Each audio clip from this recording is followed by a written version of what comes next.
Hey everybody, this is Callaway Talks. I'm Harry Arnett. Sound the new product trumpet. We will wait. We don't have a new product trumpet. We need a new product trumpet, do we not? Every time Alan's on, something new's coming. And this is one, I think I speak for all of us. And even if I don't speak for all of us, I'm the only one that has a show at the company, so I'm going to speak for all of us. This might be the product that we've been the most excited about. Brand new product, new brand, the XR driver. Yeah, we're pretty excited. I agree. So first of all, why are we calling this thing XR? You know, it's about being a different standard. Internally, it's about holding ourselves to a higher standard, looking for more performance. And the R is sort of a race-inspired thing, and you can see it in the graphics of the clubs when you get a chance to look at it. That it's about looking for the high-energy version of a golf club. We were inspired by automotive and by the racing side of automotive, taking ourselves to a whole other level in a higher gear and working to get more ball speed and more distance. So that makes a lot of sense. I thought what we did is we just went through the alphabet. We went XA, doesn't sound cool. XB, not cool. Nah. XC, got to R, that's awesome, let's go with it. Yeah. So what is the XR driver? You said it's all about speed, all about swinging the club faster, hitting the ball farther. What goes into that to make it happen? It's a combination of technologies. We've used face technology more aggressively, we've used construction technology more aggressively, and we've used shape technology more aggressively. All three combining to add ball speed and add distance. So take the shape side of it. Drivers are the club in the bag that suffer the most from aerodynamic inefficiency in the downswing. So we're looking to improve control of the airflow over the golf club while it's in that sort of final 2 feet of the downswing. A lot changes in that time, and it's very complicated airflow, but we want the air to stay closer to the head, and if we can do that, then the aerodynamic forces that are against the head speed will actually be less. So we want to reduce the drag forces, and if we can make the head a certain shape that keeps the air closer to the head, that helps. And we've added a new feature to the crown called the speed step that enhances that even further.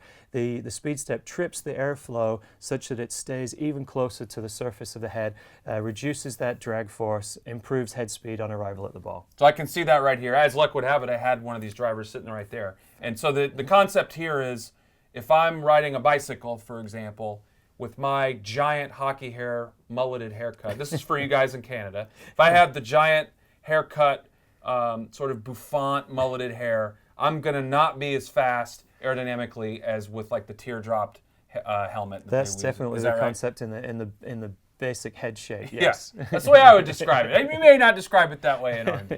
And then, so you can see that right here with the Speed Step crown. You can definitely see that it's a raised feature on here, and that's gonna. The air effectively trips over this step feature, and it makes it stay closer to the crown surface as the head is moving through the air on its arrival at the ball. And when we do that, the drag force on the club is less, and the head speed has ended up being more. So that's the drag. That does not mean that the golf club is wearing a dress when you're talking about drag force. Okay. No, that kind of drag. That's bad in a golf club. So, and that's going to lead to more club head speed. More head speed. That's exactly what we want. So we transfer that more head speed to ball speed when the ball's hitting the face with the new face. So we have all that head speed advantage, and then how do we translate that to ball speed? Well, we've got a brand new face in this XR driver. So it's the R Moto face, which is lighter than driver faces that we've had before, thinner, and as a result is more flexible and gives more ball speed. The second advantage of it being lighter is that we can reduce the overall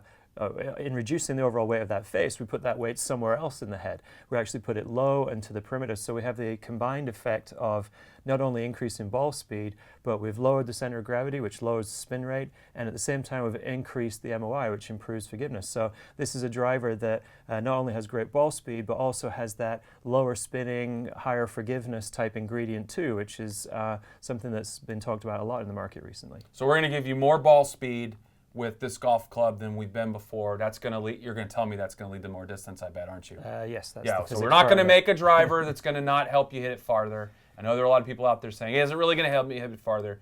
Testing that we've seen, yes, this is going to help you hit it a lot farther because of the added speed. I love what we've done too with the shaft on this thing, the stock shaft, which is the Project X LZ shaft. This is a shaft that came out last year, and we're kind of the first to put this in stock in a golf club. And so what exactly does this shaft do So for people? This was put through its paces on tour, and the LZ part of it really comes from this section right here, which is called the loading zone. That's the right. LZ, loading zone. Loading zone. Sorry. Yeah, sorry.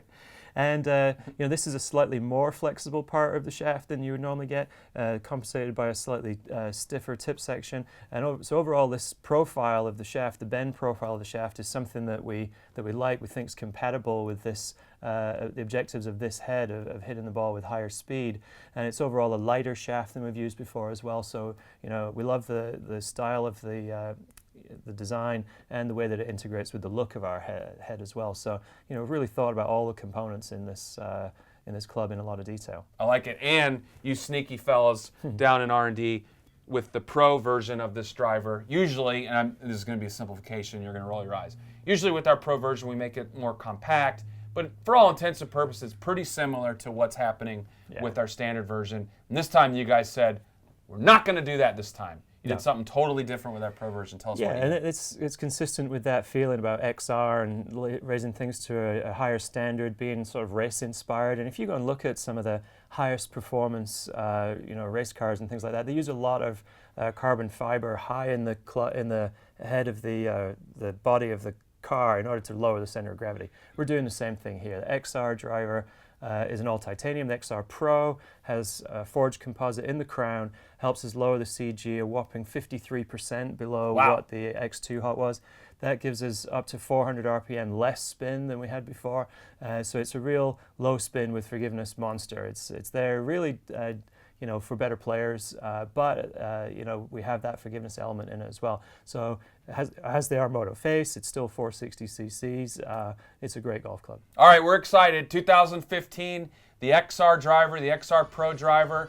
Go hit those. Let Doc know what you think after you hit them at Alan Hocknell CG out there on Twitter. And if you love them, then tweet me at Harry Arnett CG. And we'll see you again. Thanks for being here on Callaway Talks. Alan, get out of here and go make some more good products for us. Will do.